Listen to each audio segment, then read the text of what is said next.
All right, hello everyone, it's Silverkyle, and today we're going to be taking a look at the Immortal Hulk Volume 3 oversized hardcover that Marvel has just put out. Now, this was delayed a little bit in Canada here. I think it was supposed to come out about a week ago or so. I don't know if about everywhere else in the world, but we got ours a little bit later, and I ended up getting my copy today on Sunday of all days. But either way, I'm very happy that Marvel is continuing to push out these oversized hardcovers. I wish they did that for a lot more series. You know, they do it for Thor, they do it for Venom, Hulk, Immortal Hulk. I would love them to see them put out a few more of these because I really do like the oversized hardcover format. And before we take a look at this one specifically, I wanted to kind of show you, the three of them together here. I think this is volume 1 though, and I want to show you what they would all look like with the spines when they're up. So very similar in format, obviously. I think that, the thinnest one by the looks of it anyway, is the volume 2, but they're essentially like, 10 comics each. So they're very similar in page count, but I just want to show you what that looked like before we dive into this. And now with the overview of the actual book. So I did say that this was a oversized hardcover, which obviously means that it is a hardcover book, but also the pages are longer than they would be a regular comic or a trade paperback, and they are the same size as an omnibus in terms of the page size, just obviously not in the length of the actual book. So this book is 256 pages, and it collects, I think it's just 21 to 30 of the Immortal Hulk. Retails for $34.99 in the US and $43.99 in Canada. I think I ended up getting this for maybe $40, including tax from Amazon.ca. I didn't get a great deal on this, and I should have probably gotten it from Indigo, and it was delayed anyway from both by the looks of things. Now, for me, this is really exciting because I started collecting Immortal Hulk with issue 22. So I've been waiting for this one issue, issue 21. I didn't want to, I should have just honestly gone out and tried to find it, like a single floppy like this, to get caught up with the story. But I didn't, so now I can finally get caught up because I have so many other issues after this that I've been collecting Immortal Hulk since issue 22. So now that I can finally read issue 21, I can catch up with all my other single floppies. So it's just a fun little trivia fact for me that I'm really excited to have this here. Now, we look at the cover here, and normally, if you watched any of my other overviews or anything like that, you would know that I am generally not a fan of Alex Ross, but I think that his Immortal Hulk covers are really nice. I have to admit that I, for the most part, as I've been collecting them, I really dig the look of these. And just to compare, where are they? I thought that they did a great job too with volume 1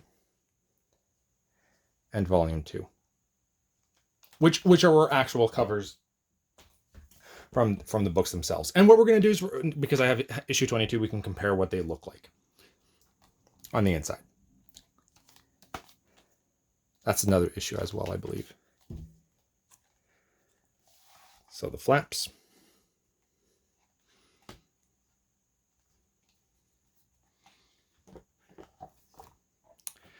And then the actual hardcover book itself.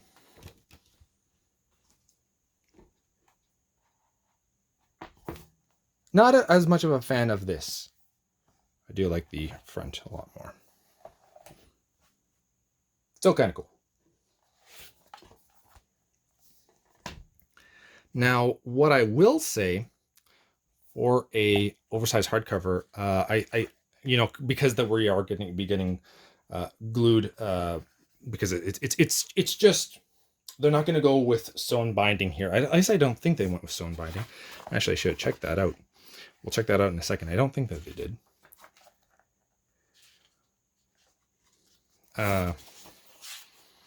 But it opens up quite nicely. Wish that we would have got a table of contents. Not that it's that important. I mean, it's only 10 issues, so it's not that big of a thing. All right, let's get to issue 22. There we go. Issue 22, we do get virgin covers. And as you can see, I think that right here, we have darker tones on the actual hardcover. You get more of almost a pastel, lighter look with the actual issue itself, but that's just the cover. So let's actually open them up and take a look. See, they're going to be flip-flopped, aren't they? It would have to make it difficult for me. So yeah, if you look at the two of them, definitely much more vibrant though here with the oversized hardcover. And I can say that it is very nice glossy paper that they're using. Thick enough, not bad, but it's just the glossiness and the colors just pop so much more. Let's see if we can get something. Yeah, let's go with that.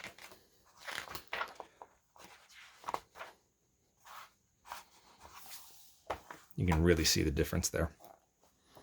I find even on camera that they cut, like, look at that, right? They pop a lot more with the oversized hardcover. So I just wanted to do a quick comparison like that. And then we'll move along. Now, as I was saying earlier as well, for a small book that's normally trade paperbacks are a little bit different here, but a trade paperback does not open nicely like this. That's another thing that I like about the oversized hardcovers, because that they are a little bit thicker than a trade paperback, so you get more of the story. And it's oversized, it's hardcover, and the actual build of the book is a lot better. As you were seeing at the very beginning, you know, it's not wanting to close at all. Like trade paperback, it's not their fault, but you know, they're going to want to close. This, you don't have to worry about that. There's a lot of 2-page spreads in this as well, and I think that they do a pretty darn good job. Not really a lot of gutter loss at all.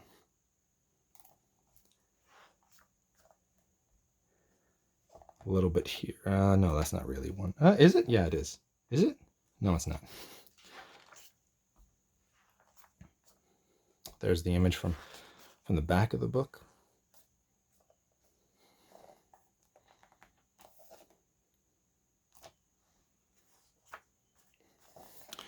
Breaker of Worlds. A little bit of gutter. Not too bad though. Really, not too bad.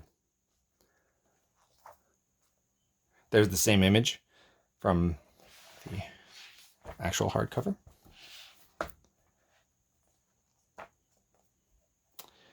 And I think that we'll just quickly go to the end here. Oh, that's really nice. A lot of nice art in this. And it's the same team always working on it, which is really cool. I don't know how many extras that we get. Probably not too many.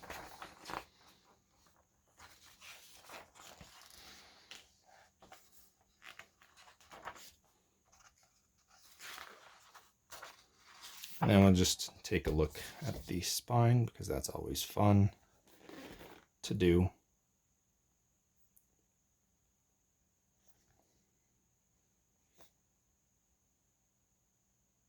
Geez, it is sewn binding. I didn't expect that.